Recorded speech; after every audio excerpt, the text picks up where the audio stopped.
د کابینې پر سر د عبدالله او اشرف غني ترمنځ څه معامله وشوه؟ سلامونه درنو لیدونکو، کولی شئ دې ویډیو کې وګورئ. له سپیدار ماڼۍ څخه خپاره شوي معلوماتو کې راغلي چې د افغان حکومت کابینه به همدا روانه اونۍ بشپړه شي.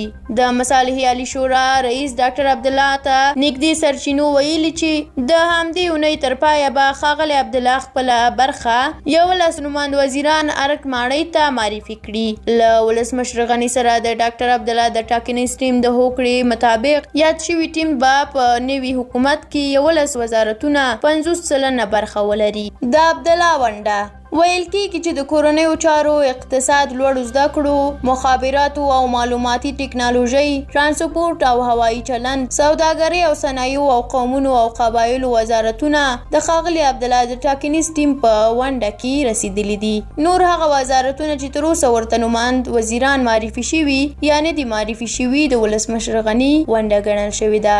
نورې برخې سرچینې وایي چې پر یادو وزارتونو سربیره د بهرنیو چارو وزارت سیاسي معاینات، د مالیې وزارت مالي معاینات او د ملي امنیت لوی ریاست لومړی معاونیت هم د ډاکټر عبدالله په سهم کې رسیدلی دی. ویل کېږي چې د کورنیو چارو وزارت اوسنی سرپرست مسعود اندرابي به د ښاغلي عبدالله له سهم څخه د همدغه وزارت لپاره نوماند وزیر وي. د سوداګرۍ او صنایعو وزارت لپاره ویل کېږي چې ډاکټر عبدالله د اقتصاد اوسنی وزیر او خپل خوری ډاکټر مصطفی مستور معرفي کوي.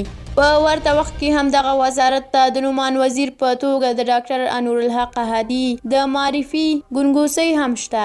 د سیاسي هوکړې لیک له مخې ارګ او سپیدار ماڼۍ د سترې محکمې د غړیتوب لپاره په مشورې سره کسان معرفي کوي.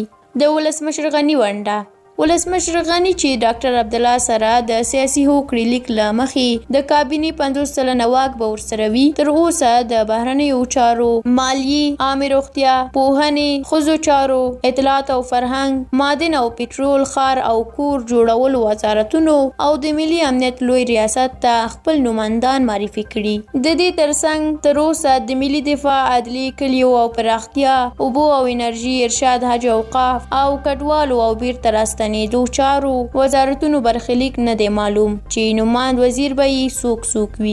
له دې سره ویل کېږي چې د دولت په چارو کې له ټکي سره تړلي وزارتونه ټول د ولسمشر غني اړوند دي. هغه تر اوسه د طبیعي پیښو پر وړاندې د دولت وزیر، د پارلمان چارو وزیر او دغه راز د سولې په چارو کې د دولت وزیر په توګه خپل کسان معرفي کړي دي.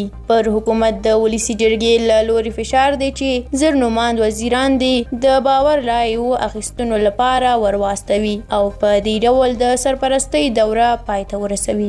درنو لیدونکو، ډیره مننه چې دا ویډیو مو تر اخره ولیدله. که تاسو هم په دې اړه کوم نظر لرئ زموږ سره په کومنټ کې شریک کړئ. که زموږ یوټیوب چینل مو هم سبسکرایب کړی نه وي نو همدا اوس یې سبسکرایب کړئ. تر بلې ویډیو الله مو مل ښه وخت ولرئ.